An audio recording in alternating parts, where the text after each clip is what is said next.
Okay, welcome to the City Councilor regular meeting on Wednesday, March 4th. The time is 6 o'clock, and all council members are here and accounted for. So let's move on to the Pledge of Allegiance. I pledge allegiance to the flag of the United States of America and to the republic for which it stands, one nation, under God, indivisible, with liberty and justice for all. Honor the Texas flag. I pledge allegiance to thee, Texas, one state, under God, one and indivisible.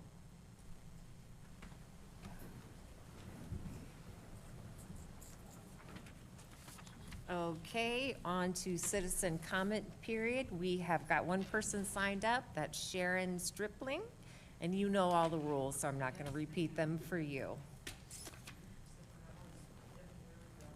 The button. Oh, thank you. Sharon Stripling, 21729 Forest Water Circle. I primarily came to comment on the electrical update they're doing on all the lines in Forest Waters, and everybody is really happy about it. But of course, it comes with a few inconveniences, and there's quite a few of those. But I spoke to the superintendent of the project, and he gave me a map. We sent it out to all of our residents in Forest Waters, and he's been very gracious to give us his phone number for anything. But the one thing that he stressed that we have told our residents about in Forest Waters, but I wanted to come here and say it, is trying to get people to avoid going through the area. I don't know if you've gone through there in the middle of the day. There are cones and blocks and trucks and people going every which direction. So he had just asked if a suggestion could go out that said, please find an alternate back way around something.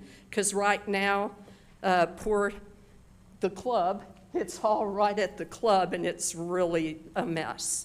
And they'll be out of there before long, but I just thought I'd come and mention it so maybe the city could even sort of put that out, because we've told the Forest Waters residents to try to, but I walked down there the other day and you can hardly walk without getting run over by the car or one of the machines or something, and there's cars going every which way. So if maybe y'all could help out, because y'all have made a lot of posts about it, which we really appreciate, but if they could do something about that as well. So, thank you.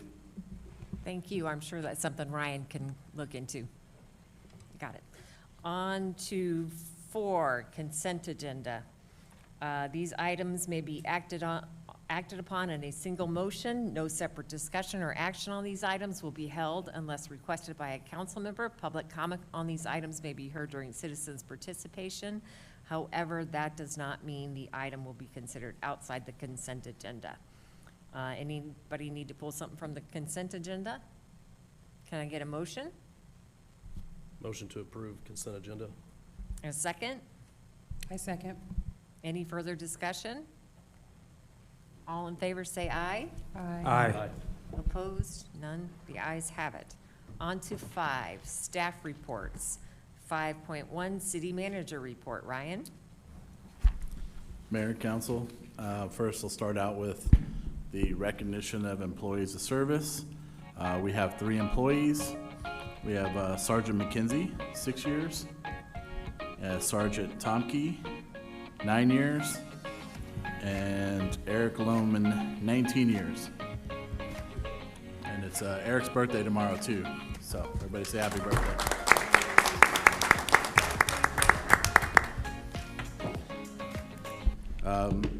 Just an acknowledgement of volunteer contribution hours. Our water bill volunteers did over 7 hours, and the library had over 91 hours for the month of February. And again, in your packet, there's department updates, reports, so if you have any questions you'd like to ask directly to one of the department heads here, and now is the time, or if you have any questions. Okay. Just some general updates related to, community permits usage. Those are in the packets for the community center as well. In regards to the community center, we're moving forward with the marketing efforts to promote the community center. We're working to have videos developed to showcase the facility. We are working on further interior improvements and identifying potential upgrades to landscaping in front of the center as well. Planning and zoning has reviewed the subdivision ordinance. They'll be taking it up again in April, and then hopefully to city council for further consideration. Just real quick, the mayor and I met with staff from Half Engineering. They're developing the design for the new trail system at Paul Davis Park. We met a couple weeks ago. They're in the process of developing the design for the new trail. We're hoping this can be done maybe by the end of March, early April, to maybe get out for bid, and then hopefully construction. The goal was possibly by 4th of July, but that might be a little tight deadline to get the new trail up and going, but they're certainly working at it right now. As I mentioned last meeting, the city leadership and staff represented the city of Garden Ridge at the ICSC Red River in San Antonio. This conference connects cities with retailers, brokers, and developers exploring new opportunities across Texas. We were able to, promote the city, strengthen relationships, meet with retailers, and then which is helpful for us as we move forward for trying to promote the area along 2252 for development. And then, as I mentioned, we met with different retailers for available opportunities here in Garden Ridge. So that's all I have. Any council questions? Thank you, Ryan. Then we move on to 5.2, City Engineer Project Report. Hank? Good evening, Mayor and Council. Just a few updates. The SAWS Emergency Interconnect did experience a little bit of a hiccup with the easement at Kamau ISD. We're still working through that. That's news this week, so we should have more to update that as we work towards a solution there, help out where we can. We do have the Grace Covenant preliminary plat that's on this agenda item 6.1, so happy to answer questions at that time. We also, as you heard earlier, there's a lot of electrical improvements going on in Forest Water subdivision right now. They're scheduled to complete work in mid-August, I believe. So as of right now, they're doing a lot of the work in the roadway, and then they're going to move into the next couple of phases, which is more in the backyards of people's residences. So they'll be there all summer, basically. That's all I had for you, and happy to answer any questions. Any questions, council? No?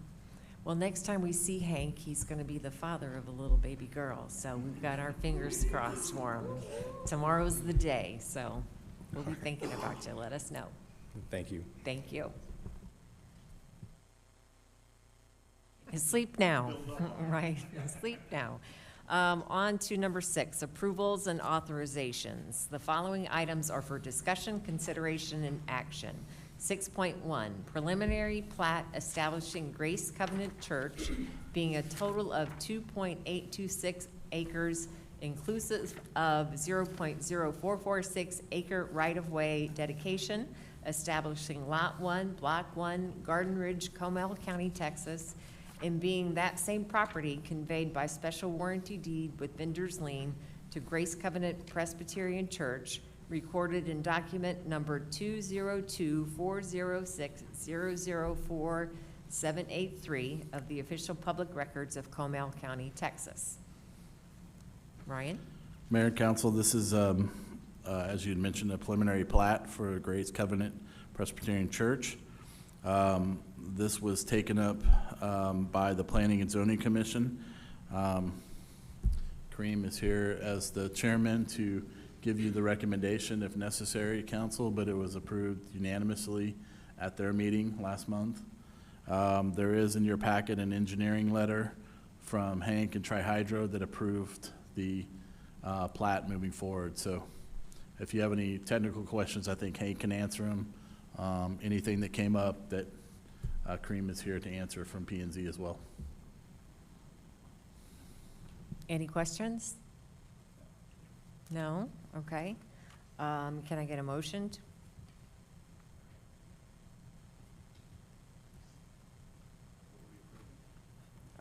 Preliminary plat, I don't know how, I move to approve the preliminary plat for Grace Covenant Church. can I get a second? Second. Any further discussion? Take it to a vote. All in favor?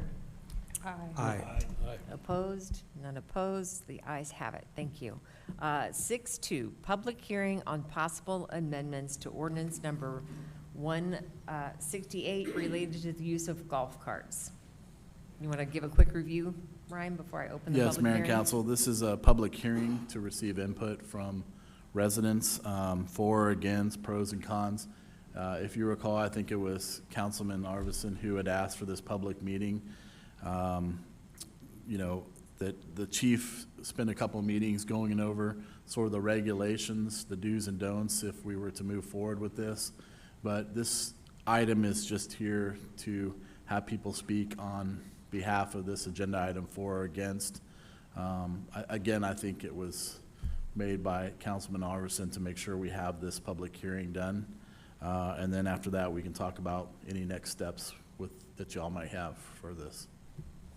So, Okay, so I'm going to open the public hearing at 6:11. You may come forward if you'd like to make a comment.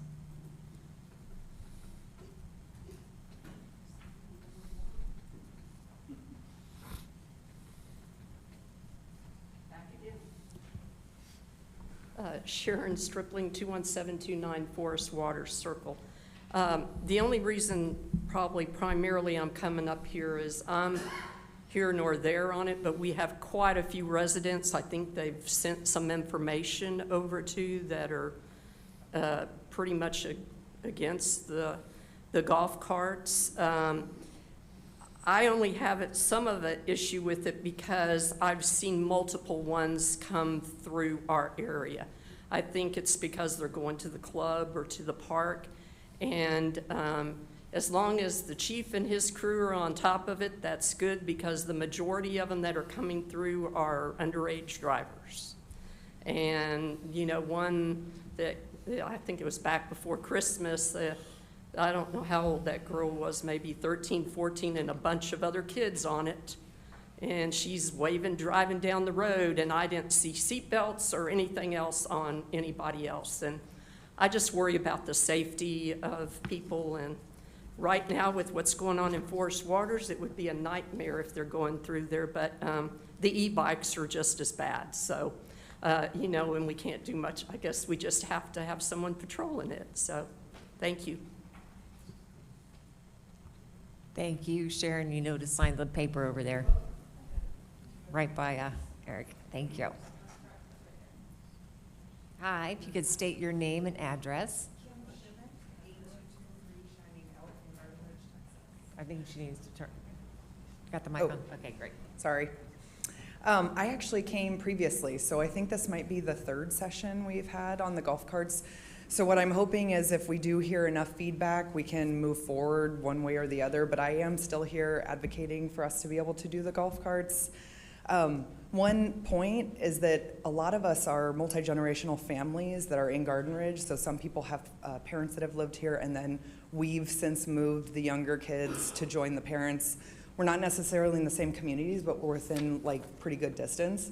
So a lot of us have golf carts or some of these, you know, different devices that could be authorized to go visit those families. And then the Paul Davis Park piece of it, I think it'd be really nice to be able to drive over to Paul Davis Park. It helps with the community, the engagement. I think, like with anything, you will have to patrol, and there will be rules and regulations, and I think there is a really good way that we could try to roll this out that could maybe require either training or signing of agreements that, you know, no one in your household under the age of whatever the requirement is will drive it. It won't be on those specific roads after certain times. I think the rule was when the sun goes down. So I think a lot of the points behind why it may make life difficult is there are points of why maybe you wouldn't drive, right? I think that they're associated to a lot of different things, but it doesn't mean that we restrict ourselves from being able to have that kind of closer sense of community and ability to join each other more easily without getting our cars out. So I think that's it for my points. Thank you. Thank you. You have anybody else who'd like to speak? If you'll state your name and address, and when you're done, sign the paper over there. Thank you. I'm Chris Overman, 18955 FM 2252 in Garden Ridge. I am one of those multi-generational families, and we all live on a family compound is what we call it. I also have my in-laws who live in Wildwind currently, and our property backs up to their, currently, as you know, 2252 is a train wreck, in my opinion, of construction going on with all the traffic. It's made it very hard to pull out. Can't help with the traffic, obviously, and the construction, but it will become more and more dangerous, in my opinion, over the time with all the traffic coming through there. So pulling out of that road, my entrance to my house is directly off of 2252. So it's going to become worse over time with a lot more traffic, and having the usage of a golf cart to be able to go to and from families' houses would be a huge blessing for my family, for my kids to be able to see the grandparents, for all sorts of reasons, but very pro for this golf cart. So. Awesome. Thank you, Chris. Anyone else? Oh, we got a couple coming up. It's a race.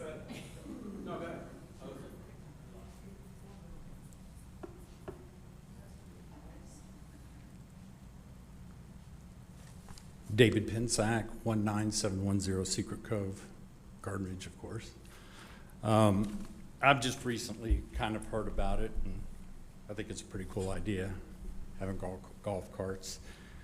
I think it's a lot more interactive for people who live here. You can say hi to people instead of just driving by, and you know, I think it adds value to our neighborhood when people see it. It's like being in a community with a golf course, but we don't have one. I think, you know, that, you know, if, you know, New Braunfels can make it happen, I think we could probably make it happen here. I think we have to look at speed, you know. It gets a little confusing sometimes when you're on Schoenthal and it's 30, then Back Cave's 35. I think it'd be better if we had a consistent speed all the way through, maybe slower if we're going to do something like this. I think there should be a registration for the golf cart and a permit, and then an optional, if they chose to do so, inspection by the police department. I think each driver should be required to have liability insurance, which provides protection. Minimal safety on the carts. They would be required to have lights at night if that's what they were going to do. Brake lights, straight on lights. I think that the driver requirement they have to have a valid driver's license, not just someone young coming through driving the cart. I think that's what a lot of the concerns are. I think the same rules would apply. If you're drunk on one, you'd get a DWI.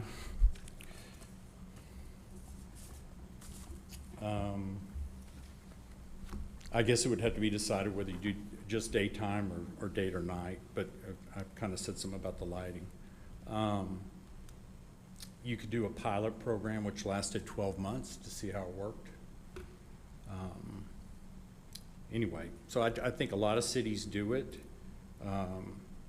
Speed is an issue. Carts can just, it's more efficient on short things. I could drive all over Wildwind where I live without getting in my car. Would be nice. So anyway, like I said, I'm new to it, but those are just kind of some of the thoughts that I had. Thank you, Dave. If you'll sign that sheet of paper over there on the table. Thank you. Come on up.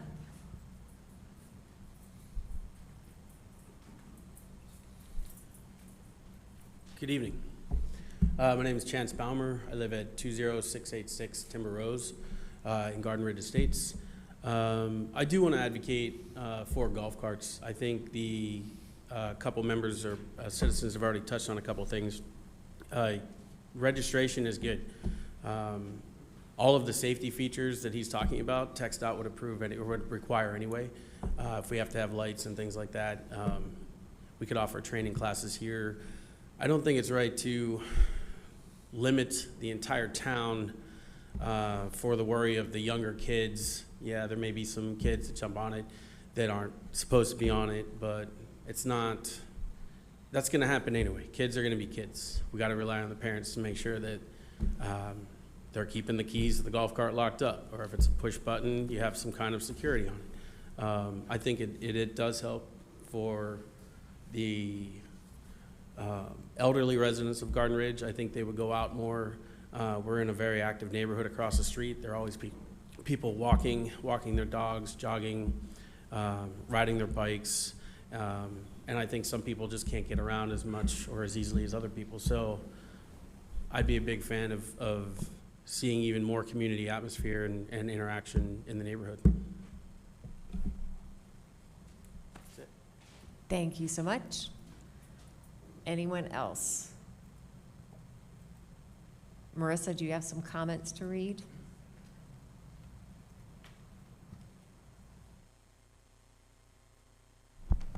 Yes, we did have some written comments submitted, so I'm going to read them from here. A couple of them are a little long, but there are only 4 of them. The first one is from David and Dawn Hatch, 8377 Twisted Oaks. During a coffee with a council member, we provided pertinent information and statistics to Councilman Reyes and the city manager regarding the use of golf carts by the public and our disapproval of expansion of allowing golf carts in areas outside of gated communities. 1, golf carts do not meet the normal crash test standards, have limited occupant protection, and lack many safety features cars have. 2, a nationwide review shows higher risk where carts mix with faster regular traffic. Golf carts are low speed, not designed to meet crash test standards, and offer limited protection in collisions, especially larger vehicles, causing a dangerous combination because of speed differences and weaker construction of golf carts. 3, common problems include collisions with larger vehicles, low speed compared with traffic, and poor signaling/visibility, all of which increase crash risk on city streets. 4, a national analysis estimated about 147,700 golf cart-related emergency visits over 17 years, with injuries increasing by 132% over study period. 5, a 10-year study shows golf cart incident rose about 64% from 2015 to 2024, with roughly 0.2% ending in death, but about 13% requiring hospital admission and about 25% involving fractures. Children under 16 account for 31% of all golf cart injury cases in a large study. 6, another study indicates children, older adults, and people impaired by alcohol or substances are at particular risk for severe or fatal injuries in golf cart crashes. 7, some of the streets have narrow lanes, limited shoulders, and few safe pull-offs, making it hard to accommodate an additional much slower class of transportation without re-engineering streets. 8, liability and lawsuits involving the city. 9, allowing the expansion of golf carts is in direct conflict with the city's ordinance number 22 regarding safety. 10, allowing golf carts in the city does not raise property values. If Garden Ridge was a golf community and had a golf course, the use of golf carts may raise property values, but it's not guaranteed. Right now, homes in Garden Ridge are coming down in value due to the market. 11, for the reasons listed above and the information previously provided, we urge council to vote no to the expansion of golf carts in areas outside of gated communities. Cindy and Al Segovia. I wanted to register my husband and my concern for allowing golf carts on the roads in Garden Ridge. Both of us feel it would be a danger to the public, both for the driver of the carts and cars, especially on Bat Cave Road and Shanethal. Golf carts are slow and our roads do not allow for a passing lane. Bat Cave Road has a fair amount of traffic on it, and it seems to be increasing weekly with the high school and new neighborhoods up the road. In addition, there are several hills with blind spots. I have no issue with golf carts in gated communities, but on public roads it is dangerous. People that are not from our area might come over a hill and encounter a golf cart, possibly causing an accident. David Krasinski, 8475 Park Lane Drive. Thank you for taking the time to consider community feedback regarding the potential allowance of golf carts within Garden Ridge. I previously shared my thoughts in person, but I wanted to follow up in writing to further express my support for policies that would allow golf carts to be used within our community. From my perspective as a homeowner, one of the most compelling reasons to consider allowing golf carts is the positive impact they can have on property values and marketability. Across the United States, communities that embrace golf cart-friendly infrastructure have seen increased buyer demand because of the convenience and lifestyle benefits they provide. In some cases, property values in these types of neighborhoods have increased by approximately 5 to 15% compared to similar communities without golf cart access. We have seen this trend grow throughout Texas and across the country as cities and master-planned communities integrate golf carts into everyday life. In many neighborhoods, golf carts are used for quick trips to parks, community gatherings, or simply visiting neighbors, and they have become part of the appeal that draws families and new residents to those areas. Ultimately, my support comes from wanting Garden Ridge to continue being a place where property values remain strong and homes remain attractive in an increasingly competitive housing market. Thank you again for your time and consideration. I appreciate the council's willingness to hear from residents and carefully evaluate ideas that may benefit our city. Linda Potts, 8142 Ridge North Drive. I am writing about allowing golf carts in Garden Ridge. I know that I am outside the city limits, but I do drive through the city on Bat Cave and Shanethal. If you do vote to have golf carts, I would hope that you would vote with the stipulation that they stay in the gated communities and not on Bat Cave or Shanethal. The traffic on Bat Cave has quadrupled in the last 3 years. I know because I helped the Lions Club by picking up trash on Bat Cave and recently added Shanethal. It is like a racetrack with delivery trucks, construction trucks, people taking kids to school, and going to work. Never is there a time that cars are not coming from one direction or another. Garden Ridge is not a Sun City or the Villages where people are retired and have all the time in the world. Allowing golf carts in Garden Ridge is an accident waiting to happen. Thank you. That is all the comments that I have. Okay, thank you. Do we have any more public comments? Okay, then I will close 27. So, Mayor, Council, just to recap, obviously in September and October, Chief Everhart provided information to y'all regarding applicable state law, enforcement considerations, other public safety concerns associated with expanding golf cart use. Obviously, this discussion is about balancing neighborhood convenience and community character with roadway safety, enforceability, and the city's liability exposure. And then tonight from council, no ordinance changes are being adopted, but council can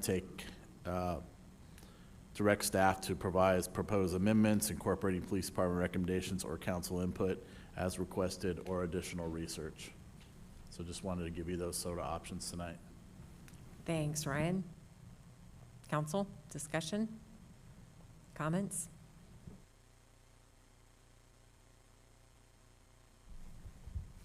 Well, from the very beginning, when I first ran, the first question that, this was 2 elections ago, or 3 now, and the first question people ask me, when are we going to get golf carts? When are we going to get golf carts? And I get asked that every day, right? And I told them I'm for it, but that has to be, safety has to be paramount. I say that every time. It has to be paramount. And there's been good debate back and forth on both sides. And I just keep thinking in my head, if Cibolo, which is a very populated town now, and New Braunfels can handle it, and I've talked to 2 mayors, former mayors there in Cibolo. I've talked to some friends up in New Braunfels that are close to the city government up there, and I said, what kind of problems have you had? And the main one was the underage kids getting hold of the keys and taking. That was the big one for them. So once again, so I think somebody said it, hide the keys, right? Don't let them have access to it. There's a spare set, lock those up, right? And so, and I heard a couple things on one letter that talked about safety features. Bikes don't have safety features. Bicycles go. These golf carts have regulators on that hold them to 22 to 25 miles an hour. E-bikes go 50 miles an hour, and those aren't illegal. And bicycle is way more dangerous than a golf cart. It goes a lot quicker and a lot faster down those hills, and it has 2 wheels instead of 4. So, so that's my take on it. Thanks. Kelly, who's next? I think I've read some of the citizen comments, and with what has been presented over the last few times, I think that, again, it's been said, other cities are able to make it happen. But again, I think that with a good draft of the safety policy and requirements, at some point we have to say, as long as the city's doing its due diligence to police those that are making infractions and let the household parents take charge of their kids,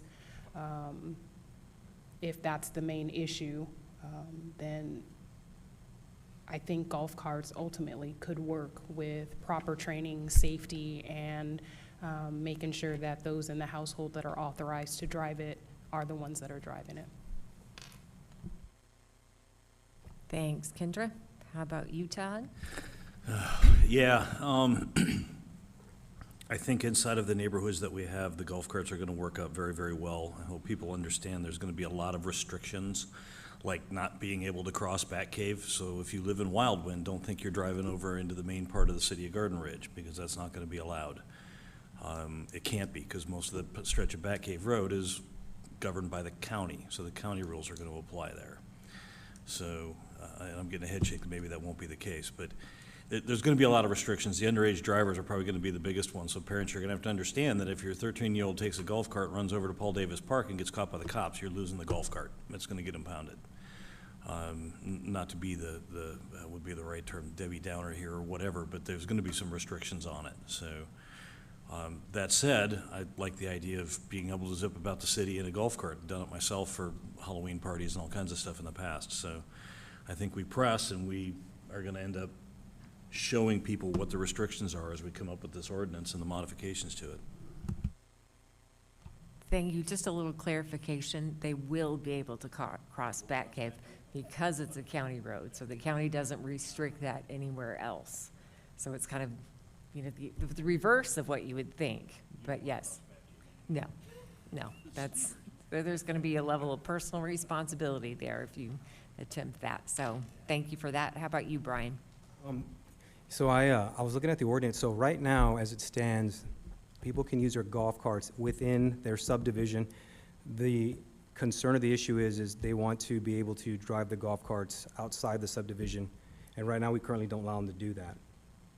That's kind of what I'm looking at the ordinance right now. So my take on this is, like I talked to the chief last time on it, I kind of wish, it seems like there are some public safety concerns. I can sympathize with him on that because that is actually that's my main job as well, dealing with public safety.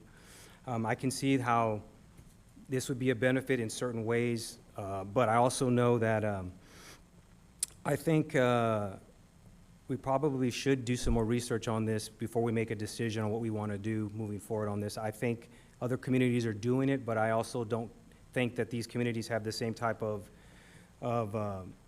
concerns or issues that we're dealing with. I know some of them are bigger. I know I heard Cibolo, I heard New Braunfels. I don't think it would hurt for us to look at some additional research on this before we make a decision tonight. I don't think that it would hurt, especially since in a couple of months you may have 2 new council members on this council. They may have a different viewpoint on that as well. So I don't see why it would hurt to request additional research on this. That's my take on it. Only because it's public safety, and as the chief, I'm a supporter of public safety. That's the huge thing I'm looking at as well, is how safe is it going to be for everybody. Now, based on research, if we find that, hey, it's going to work, then I think we're all for it then. That's the way I look at it, so. Okay, I've got some thoughts here. Just a little clarification. Citizens are allowed to drive their golf carts within gated communities because those are the private roads. It's people that live on public roads that aren't allowed to do so. And like Kelly, I've heard lots of requests, for that ability. The state laws cover a whole lot of the concerns that people have. You have to have insurance. You have to have a license to drive the car. You're required to have a plate, a license plate. You can't drive the cart after dark, right? It's 30 minutes before sunset, sunrise. Yeah, you've got to be off the road. You're not allowed to have children under the age of 4 in that golf cart with you. So there are Texas laws that apply to most of these concerns. And, what other communities have done, and I think what we should do is, put out a webpage with the do's and don'ts, if we decide to move forward of what the rules are, what the regulations are. And, we've talked to Chief about this, and, there will be penalties, there will be enforcement of the laws. There's no drinking and driving golf carts, right? And I do agree completely that it will be the kids that are of concern, the ones that think that they can just zip over to their friend's house, or parents who allow that. So, I mean, there's gonna have to be a level of, personal self-responsibility and oversight from parents so we can address, some of the biggest concerns. We also talked a little bit today about, we can move forward with this ordinance, come up with an ordinance, and we can amend that ordinance, we can repeal that ordinance, we can adjust as needed as we see the problems come up. With all of these things, there's, unintended consequences. So we'd address those. And if we find that it is inherently dangerous and people can't follow the laws and kids are out of control and, it's become an even bigger, it's become a real public safety issue, we can address that. I think that we have kicked this around for 3, 4 more, you're on year 4, so maybe 5 years now. I think we've got all of the research that we need. We've opened it up to public comment so people could weigh in. I don't think gathering more information is going to get us any further. I mean, what I would like to recommend is that we bring an ordinance, we amend the ordinance and bring it forward next month. Annie, you think it's time? Anyone else?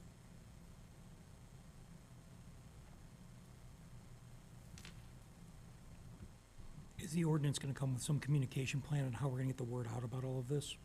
That won't be part of the ordinance, but that will be part of the guidelines we put together. I mean, my question was, will we know from the city staff how we're going to roll this out before we vote on the ordinance? We can figure that out. I mean, that's more of what we're not going to do is require permits or registration with the city.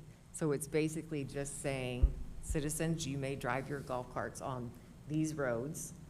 Chief has already put together a list of roads that golf carts could ride on. Those do not include 3009 or Schoenthal. He has put together, and this was a couple of, 2252, not Schoenthal, 3009 and 2252. When we last spoke about this in September, he also provided a map of the park where parking is allowed. It's basically in that parking lot or in the overflow parking. We're not going to have golf carts parked on the grass everywhere.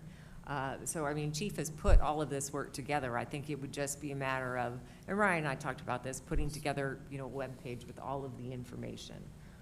And certainly we could get that. I mean, the information's ready. I mean, Chief has put together a proposed ordinance and 2 proposed example guidelines. So we could put that together in conjunction with an amended ordinance. So we could review that at the same time. Does that make sense? Well, ask it again. What am I missing? No, I mean, I understand that. I understand Right. all you said, and that's great for the people, the 50 people that are in this room, but how's the word gonna get? What we're trying to do is get the information out so we minimize any kind of safety problems, and that, the police department isn't overwhelmed by phone calls from citizens from people who are doing things wrong. So that's what I'm curious about, is how do we plan to get the word out other than posting on a website? Just as long as there's a plan and we're I'm going to working turn on to it. Chief on this. I'm not sure there's a good way to do that, other than the same avenues that we put out any other information that the city is undergoing, and that would be through social media and water bills. I don't know of any other way to get that information out. The biggest issue, and I don't want to pick on anybody, but it's going to be that somebody's going to see somebody driving a golf cart, and they're going to say, okay, they can do it, we can do it, without having all the information. That is part of the issue with anything that happens out there, is people that are not going to want to do the research. So I think if we just do our due diligence, the mayor and city manager and I were talking earlier, and I think if we get a specific page on our webpage, on our city webpage, that deals strictly with this information, a one-stop link to go and have all this data there that shows the do's and don'ts. I broke it down in the information that I've provided in the past, that a lot of the concerns folks have are already addressed in state law, as far as the registration goes, the equipment that's required, all that other sort of thing, driver's licenses, insurance. I do want people to understand that normal vehicle insurance does not cover golf carts. You must have a specific golf cart policy for that. And we can put all that information on there and have it available on the city webpage, and we can put out blast on social media that we can do through the city social media and the PD social media. I don't know of any other way to do that.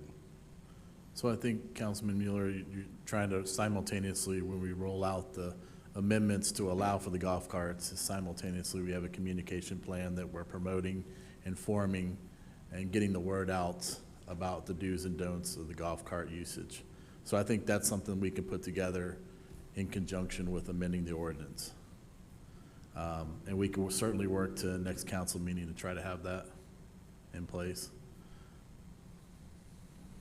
So, and to piggyback off of what he's saying, Jim's saying, I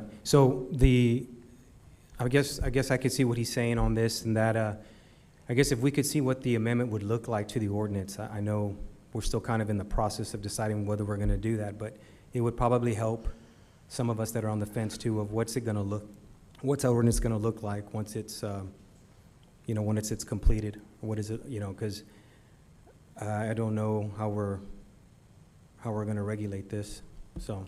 I have provided a couple drafts based off New Braunfels and another agency. But then again, none of that has been presented to our city attorney for review. So the first step in any of this is going to have to be presenting it to the city attorney so that they can go through it, make sure that we're covering all the bases we need to cover, and that it fits in the guidelines of our charter and so forth before any of that can be presented.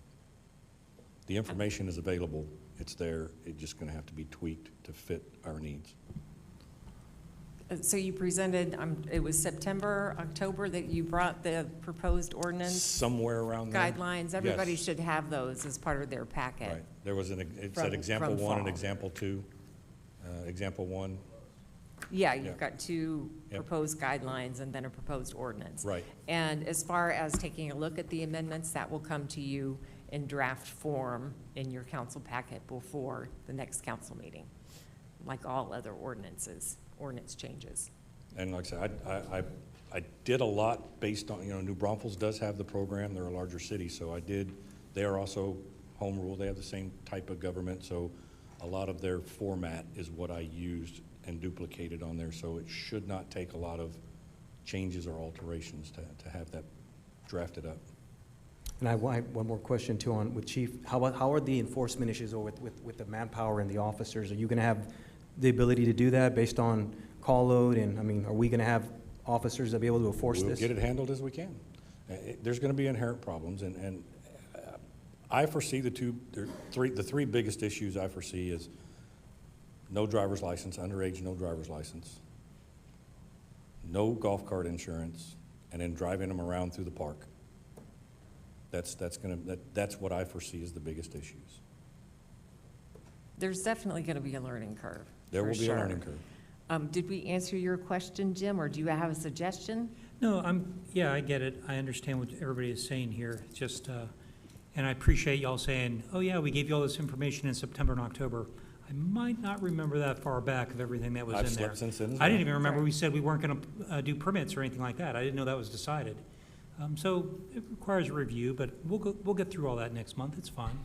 Do we, just a quick question, do we have, when the ordinance, the draft ordinance rolls out, or when this is decided to be rolled out, do we have enough city staff and police departments to have something like maybe a go-kart rodeo where people can bring their carts up to City Hall or the police department and say, hey, this is what I'm driving, is this what is required, is this safe? Do we have that kind of staff? That way it does provide an opportunity for people to get the information additionally, because I know that we send things out in the mail, and that's how a lot of our senior citizens have stated that they get their information. Some of us use the social media, but I don't want to be a jerk when I say this, but not everybody reads. I get And that. so, I get that. However, no, I don't have staff to be able to put on a rodeo, one. Two, you can't drive them up here for us to check them. They have to be trailered because 3009, which was something we talked about in the past, which also falls into place with what we were talking about earlier with permits. I don't foresee a permit being beneficial when the state law requires so much already as far as the equipment that's required for safety, the lights, the registration, the slow-moving emblem placard, all that stuff is already required by state law. I don't see a purpose in having somebody trailer one up here for us to look at when they've already got the guidelines to meet that. They should already have all that. So that is going to take additional manpower. So, and I don't think that doing that, if you charge a permit fee, is not going to offset overhead for that unless you charge an exorbitant permit fee, which then I just don't see the point in it. They're either abiding by state law and what our ordinance says, or they're not. Could we do a couple informational sessions, maybe at Paul Davis Park?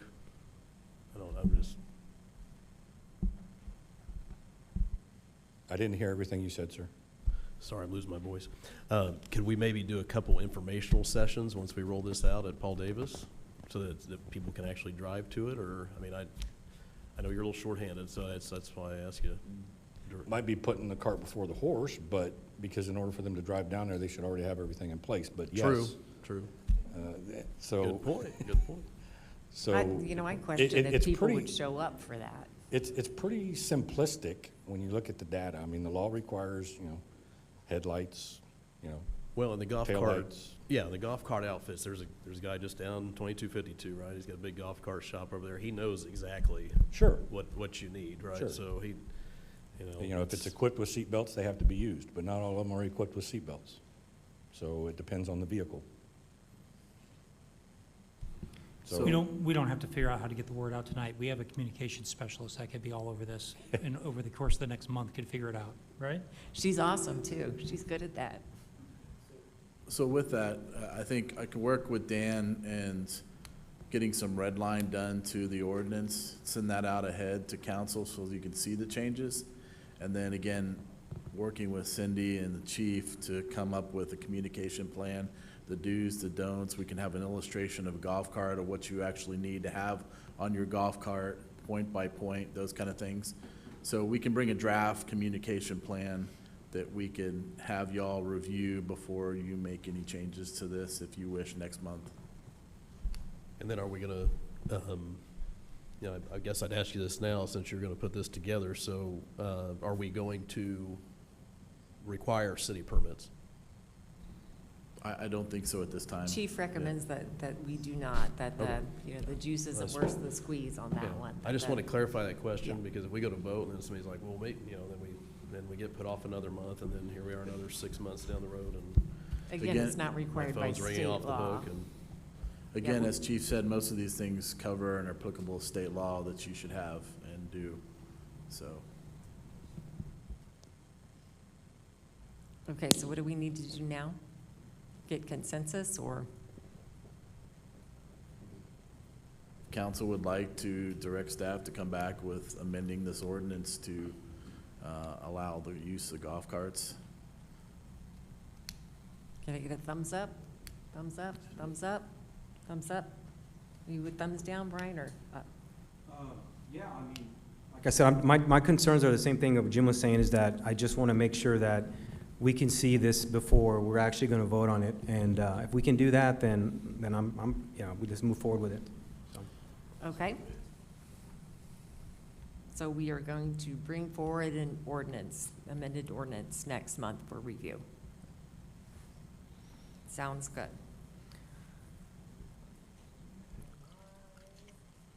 I do have a question, though. When we bring this ordinance, we're going to be voting on whether we're going to approve it, right? Is that what the next step is in this process with the ordinance? Correct. Okay. Is there also going to be an opportunity to make modifications or revisions as well? Sure. Okay. Yeah, I mean, I'll work as quickly as possible with Dan to try to have a red line out to you all, so you can see for any comments. Just get back with me and work with Dan to see if you have any recommendations or potential changes to that ordinance, so we can have the red line ready for the packet at the end of the month. Right, and Chief has already done the groundwork on that, so we should be able to put that out. Awesome. Thank you. Okay, on to 6.3. Ordinance number 22-032026, an ordinance of the City Council of the City of Garden Ridge, Texas, regulating traffic on streets, roads, and highways within the City of Garden Ridge by establishing stop sign locations and placement of traffic control devices, establishing prima facie speed limits and placement of traffic control devices, establishing through truck traffic regulations and placement of traffic control devices, establishing no parking zones, regulating and requiring permits for certain assemblages and processions, providing a penalty, providing for severability, and declaring an effective date. Ryan, you want to explain this one? Mayor and Council, this is just amending the ordinance. If you recall, you move forward with having a three-way stop there at the intersection of Schoenthal and Waterwood Drive. And so now this actually will amend the ordinance, formalize that action by listing it in the location under Annex A, thereby allowing us to go put the stop signs up and then having the police the ability to enforce it now. So there's a process here that I didn't realize when we started this, that you've got, obviously we have to amend the ordinance, but we also have to post the ordinance, right, Marissa? We have to post it 2 times? We have to publish it in a Publish it. newspaper twice, which depending on the length of the ordinance, caption, and fees can be significant at times. Okay, just an FYI on how some of this stuff works. And again, this is the only substantial change to this ordinance at this time. So any council discussion? So what we're doing is just adding the three-way stop to the ordinance. Can I get a motion? Motion to approve ordinance number 22-032026. Can I get a second? Second. All in favor say aye. Aye. Aye. Opposed? None opposed, the ayes have it. On to 6.4, amendment to the Community and Event Center rental agreement. Ryan? Mayor and Council, this item relates to the Community and Event Center Agreement approved by Council in January. The agreement currently calculates the security deposit as 25% of the rental fees, meaning room rental only. Since that time, the city has implemented the Triple Seat, the software for the reservation system for scheduling. Triple Seat does not have the capability to calculate a percentage based on a single line item. It can only apply a percentage to the total fees associated with the reservation. To ensure consistency and avoid manual calculations, staff recommends adjusting the security deposit to 25% of those total fees. This change does not increase room rental rates or adds new charges. It only affects how the refundable security deposit is calculated. This is an administrative adjustment to align our agreement with our operational software, and then while maintaining the current fee structure that was approved previously by City Council. Any council discussion? Can I get a motion? And again, council, just because it is applicable to a fee, it has to have your approval. Motion to amend the community and event center rental agreement security deposit to be assessed at 25% of the total fees. Can I get a second? I second. Any further discussion? We take it to a vote. All in favor, say aye. Aye. Opposed? None opposed. The ayes have it. 6.5, presentation regarding the limited purpose quarry study group, its membership, lack of policymaking authority, scope of work, fact-finding, and reporting to the city council. Ryan? Mayor and council, this item is for consideration of forming a limited purpose quarry study group. Following the repeal last month by city council of the APO advisory committee, the proposed study group would serve strictly in advisory and fact-finding capacity to gather information regarding quarry operations. The group would consist of 3 or 4 Garden Ridge residents appointed by the city manager, with participation limited to no more than 1 current or former council member at any given time.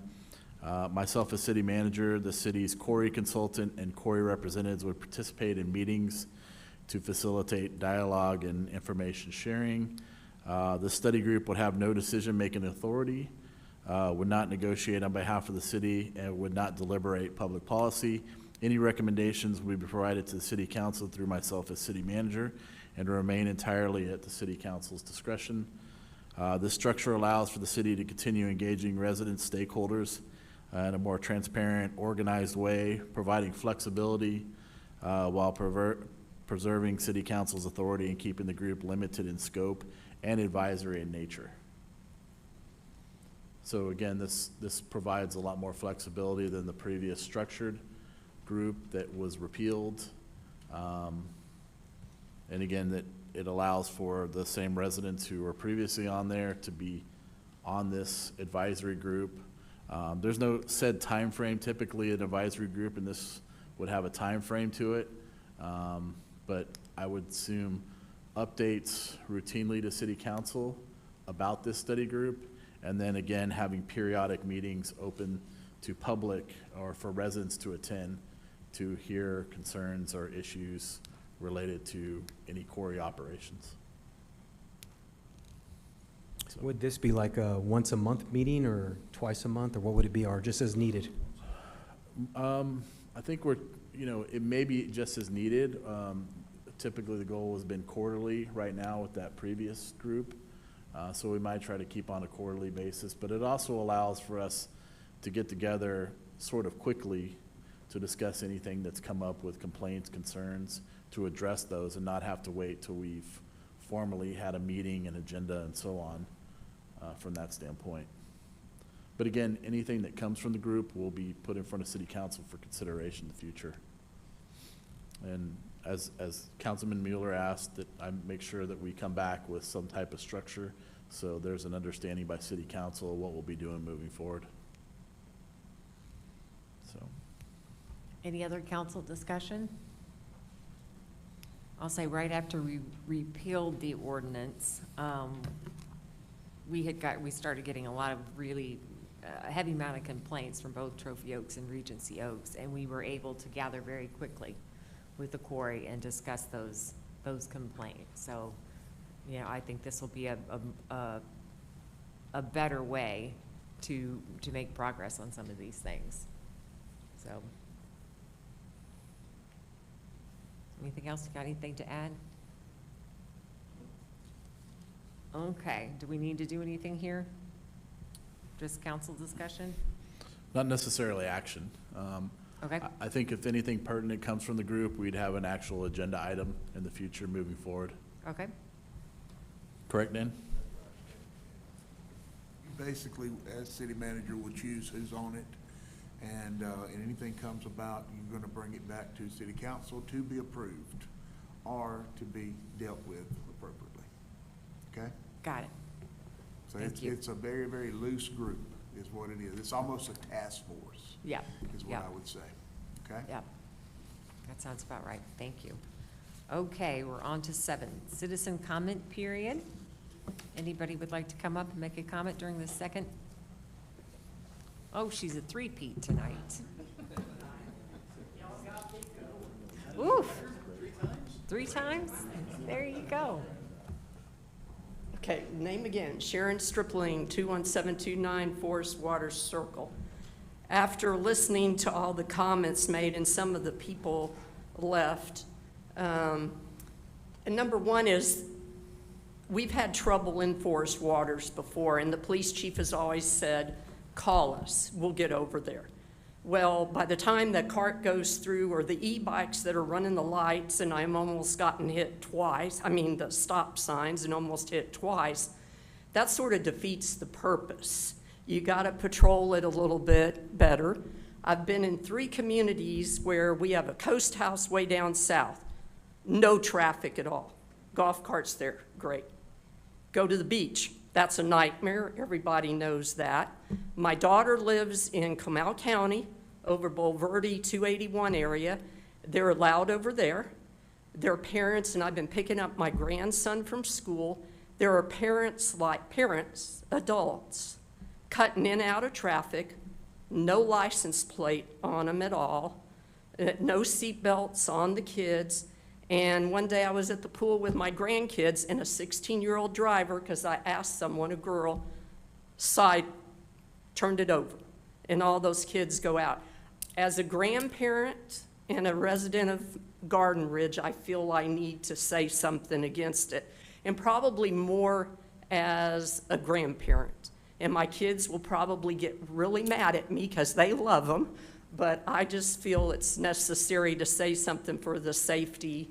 And I worry because a lot of the parents are going to let them do it, and they don't even know they're out there going around doing what they're doing. Thank you. Thank you. Certainly appreciate those thoughts. Anyone else? Maybe we got another one?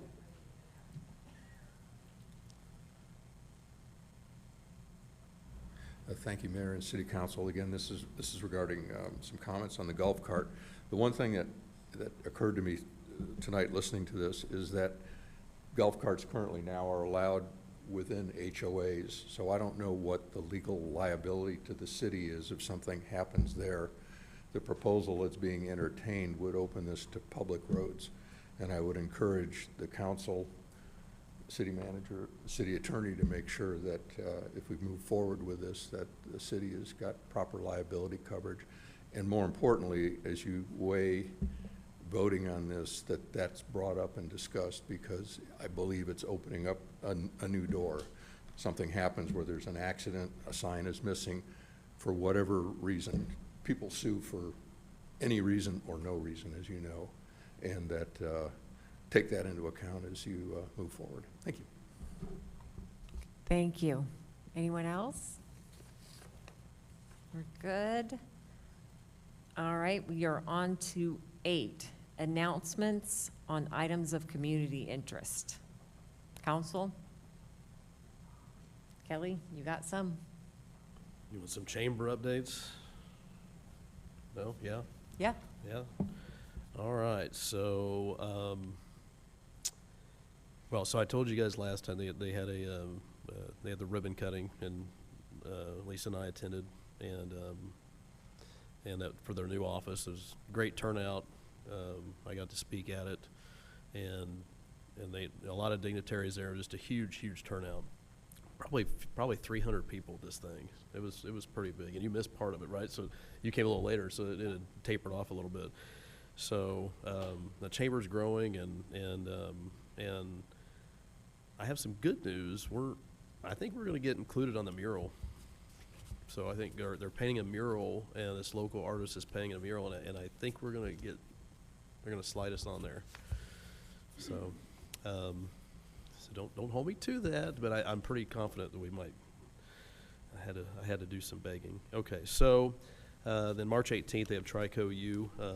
Actually, yours truly will be training at that on target marketing. So that'll be at Tracy Blackwell's office on March 18th, 11:30 to 1.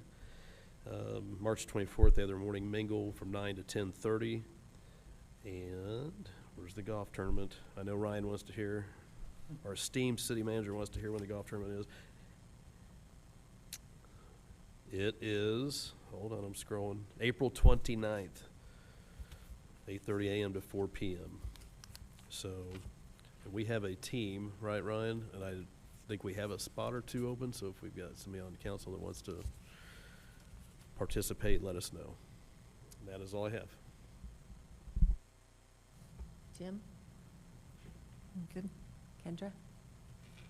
Just a reminder that we have the Veteran Coffee Hour on March 11th at 09 with Texas Vet Commission will be here to provide an overview of their programs and services.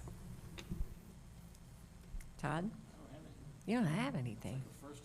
I know, right? What do you got? How about you, Brian? Oh, yes, ma'am. Just wanted to also remind those that I have coffee with Councilmember Reyes at the end of the month on March the 21st. It's 2 weeks from this Saturday.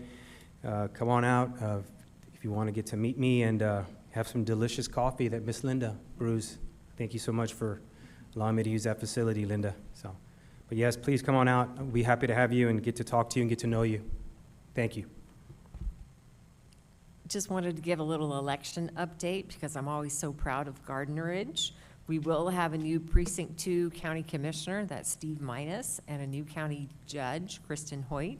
But the best news is that, Marissa shared this with me today, is that our voter turnout was tops.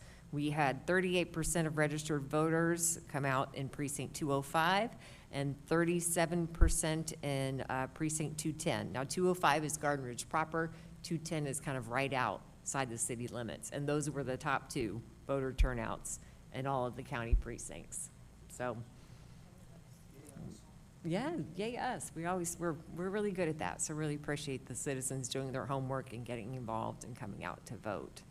So, anybody have anything else? We're good?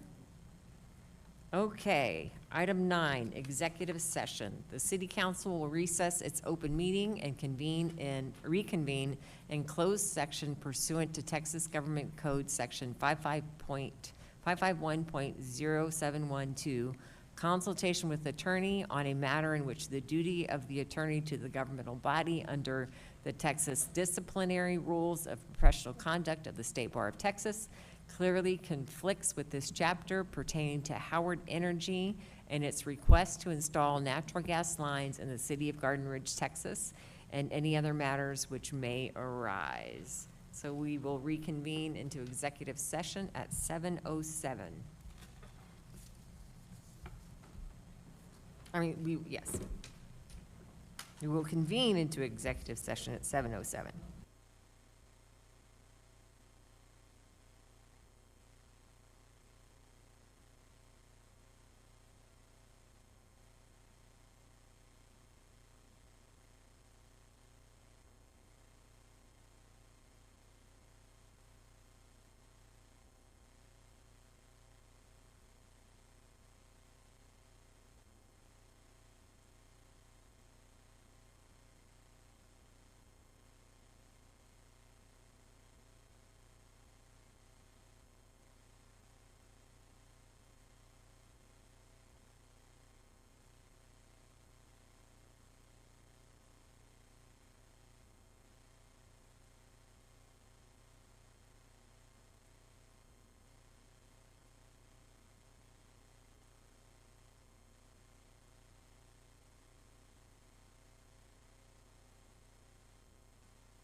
We're ready. Arvidsson, you're not even going to sit down? Okay, he's good. Okay. Gives us an option to stand. All right, we are reconvening into a regular session at 7:26. No action was taken in executive session, and there will be no action taken in open section. So that brings us to adjournment. There being no further business, the city council regular meeting is adjourned at 7:26 p.m.